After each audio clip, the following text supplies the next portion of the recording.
बढ़ते आगे, बिहार के बांकीपुर में मध्य प्रदेश के दतिया और गुजरात के मांजलपुर सीट पर उपचुनाव के लिए वोटिंग शुरू हो गई है। मतदान के लिए सुरक्षा के कड़े बंदोबस्त किए गए हैं। 3 अगस्त को इन सीटों पर मतगणना होगी। कई मतदान केंद्रों पर सुबह से ही मतदाताओं की लंबी कतारें देखी जा रही हैं। बांकीपुर सीट पर बीजेपी ने नीरज कुमार सिन्हा को टिकट दिया है, तो वहीं जन स्वराज के प्रशांत किशोर भाजपा प्रत्याशी को कड़ी टक्कर दे रहे हैं। इस सीट पर आरजेडी ने रेखा गुप्ता को उम्मीदवार बनाया है। ये सीट बीजेपी अध्यक्ष नितिन नवीन के इस्तीफा देने से खाली हुई है, लिहाजा बीजेपी ने जीत के लिए पूरी ताकत झोंक दी है। खुद नितिन नवीन ने कई दिनों से यहां पर कैंप करके चुनाव अभियान की बागडोर अपने हाथों में ली थी और संभाली थी, और एक के बाद एक इस सीट पर जो है लगातार तमाम जो रैलियां हैं, जो शक्ति प्रदर्शन है, वो देखने को मिला था।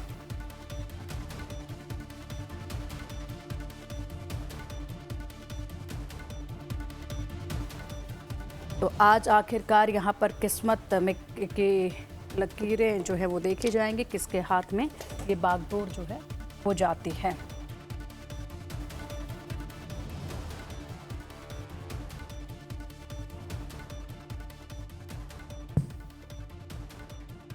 और चलिए अब इसी पर अधिक जानकारी के लिए हमारे सहयोगी अमित सिंह का रुख कर लेते हैं। अमित, देखिए कांटे की टक्कर रैलियों के दौरान भी देखी गई थी, एक के बाद एक जो धुआंधार प्रचार यहां पर देखा गया। अब आखिरकार उपचुनाव के लिए मतदान हो रहा है, क्या कुछ तस्वीरें, क्या कुछ अपडेट?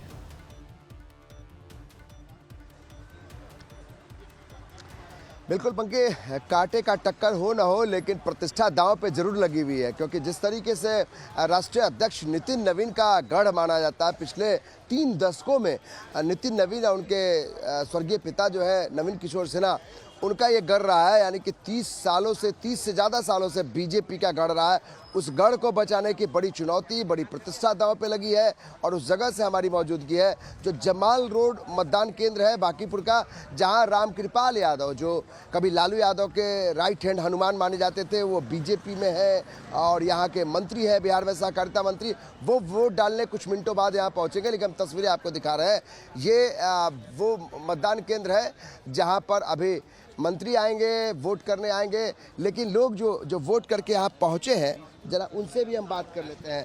मैडम, आपने वोट कर लिया? हाँ।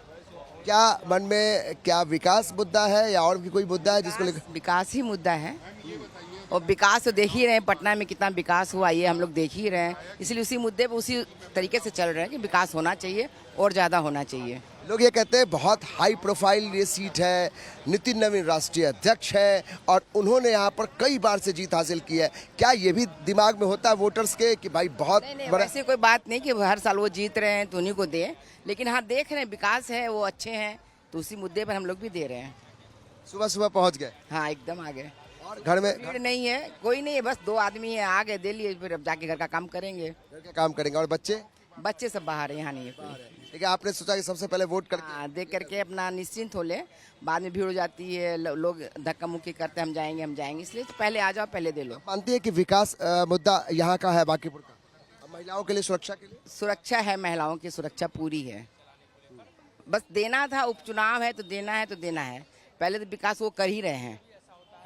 तो ये वो आधी आबादी है जो सुबह सुबह ही वोट करके यहाँ से बाहर निकली है, और ये वो बूथ संख्या है जहाँ पर अभी से कुछ मिनटों बाद पिंकी रामकृपाल यादव पहुँचेंगे। हम उनके बारे में कह रहे थे, सहकारिता मंत्री है और उनका बीजेपी में एक बड़ा जो यादव समाज का वोट है उनको लाने की बड़ी जिम्मेदारी है। तेजस्वी यादव ने खूब प्रचार किया, 2 दिनों के भीतर छात्र आंदोलन को मुद्दा बनाया, सरकार को अल्टीमेटम दे दिया, उसके बाद छात्रों की रिहाई भी हो गई, तेज प्रताप यादव की रिहाई भी हो गई, तो ये भी एक मुद्दा है। लेकिन अभी जो हम बातचीत कर रहे थे, जो महिला वोटर थी, उन्होंने कहा कि विकास बड़ा मुद्दा है और विकास यहाँ पर हुआ है। यानी नितिन नवीन का ये गढ़ है, राष्ट्रीय अध्यक्ष है बीजेपी के, और वहाँ पर उनके गढ़ बचाने की एक बड़ी चुनौती है, एक बड़ा प्रतिष्ठा का सवाल बना हुआ है। उतना ही बड़ा प्रतिष्ठा और साख दांव पर लगी हुई है सम्राट चौधरी के लिए, जो मुख्यमंत्री है, क्योंकि 100 दिन उन्होंने सरकार के पूरा किए हैं, तो कामकाज का जो लेखा जोखा है वो जनता उनसे लेगी,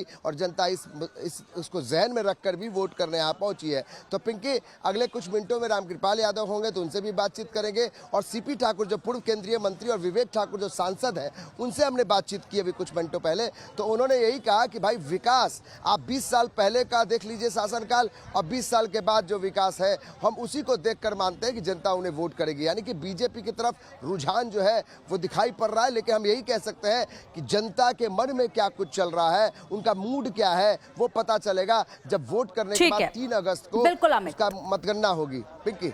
बिल्कुल अमित, आप बिल्कुल सही कह रहे हैं। और अब हमारे सहयोगी सदन का भी रुख कर लेते हैं। सदन भी हमारे साथ जुड़ चुके हैं। सदन, आप कैसी मतदान केंद्र से तस्वीरें दिखा रहे हैं? और सबसे बड़ी बात यह कि देखिए, जब चुनाव होता है तो लोगों का वोट प्रतिशत जो है वो काफी ज्यादा महत्व रखता है कि कितने लोग जो हैं वो अपनी जिम्मेदारी को पूरा कर रहे हैं, किस तादाद में लोग जो है घर से बाहर आकर अपने मताधिकार का इस्तेमाल कर रहे हैं। ये तो उपचुनाव है, तो क्या उपचुनाव को लेकर भी उतना ही जोश देखा जा रहा है जैसे पहले देखा जाता था?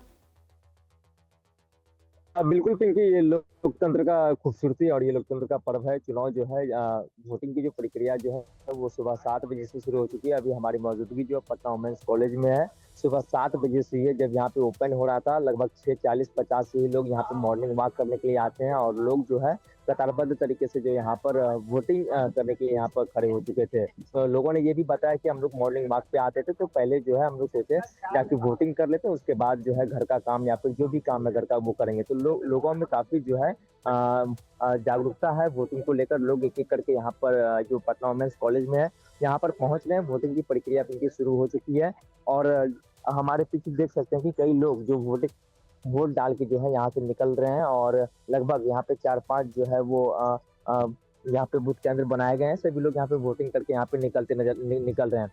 तो तमाम जो लोग इसके बाद अभी लगभग 9:30 में यहाँ से पाटलिपुत्र से जो सांसद है रविशंकर प्रसाद यहाँ पे पहुंचेंगे। सांसद यहाँ पे पहुंचेंगे, माफ कीजिएगा, पटना साहिब से सांसद है रविशंकर प्रसाद यहाँ पर पहुंचेंगे। तो तमाम लोग जो है यहाँ पर वोटिंग के लिए यहाँ पे पहुंच रहे हैं। तो देख सकते हैं ये तस्वीर हम आपको दिखा रहे हैं। यहाँ पे मतदान केंद्र की दिखा रहे हैं किस तरीके से। देखिए बुजुर्ग हैं वहाँ पर, देखिए किस तरीके से यहाँ पर वोटिंग करने के लिए यहाँ पर पहुंचे हुए हैं। तो तमाम जो लोग हैं यहाँ पर देख सकते हैं कि एक एक करके यहाँ पर पहुंच रहे हैं और काफी जो है सुरक्षा व्यवस्था जो है ये यहाँ पे इंतजाम की गई है। तो लोगों में काफी इस चीज को लेकर ये यहाँ पे है कि चाहे ये चुनाव ही हो, चाहे 2025 का चुनाव की अगर बात करें तो लोगों में काफी ज्यादा वोटिंग को लेकर जागरूकता है और लोग यहाँ पे एक एक करके यहाँ पे वोटिंग करने के लिए यहाँ पर क्योंकि यहाँ पर पहुंच रहे हैं। देख सकते हैं हमारे तस्वीरों के माध्यम से सभी जो चाहे युवा हो, चाहे महिला हो, चाहे बुजुर्ग हो, तमाम लोग जो है यहाँ पर वोटिंग करने के लिए यहाँ पर एक एक करके यहाँ पे पहुंच रहे हैं। और कुछ देर के बाद जो है पटना साहिब से सांसद रविशंकर प्रसाद भी यहाँ पे पहुंचेंगे। क्योंकि ठीक है सदन, बहुत शुक्रिया आपका इन तमाम जानकारियों के लिए। अमित, आपका भी बहुत शुक्रिया इन तमाम जानकारियों के लिए। मतदान प्रक्रिया पर आप नजर बनाए रखिएगा। दोनों अपडेट आपसे हम लेते रहेंगे।